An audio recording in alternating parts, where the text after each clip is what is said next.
Minsan, ganun daw talaga kapag nawawala ng pag-asa, nawawalan din ng tiwala.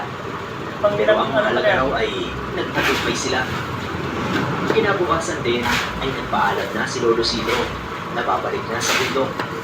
Kakailangan din daw niya ng mahabang pahinga dahil pakiramdam niya ay naubos ang lakas niya sa lakas din ng maguulam na nakatugali niya.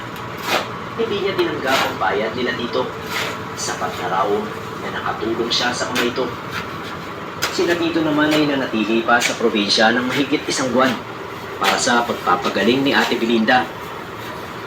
Sir Ned, nung marinig ko yung kwentong yon ni Tito Bonnie, lagi kong nai-imagine kung paanong hinila at pinunit ni Lolo Sidro yung mukha ng mangkukulam mula sa portal. Natanong ko si Tito kung mukha ba ni Lola Guada ang nakita niya. Hindi niya raw sigurado dahil madilim ang tingin niya.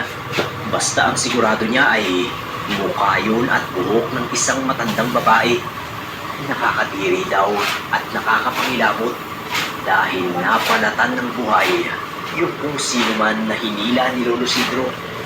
Pinaon na lang daw nila sa lupa yung punit na mukha at buhok. Talagang nakakadiri daw. Sa ngayon daw ay wala na si Lolo Sidro, Sir Ned.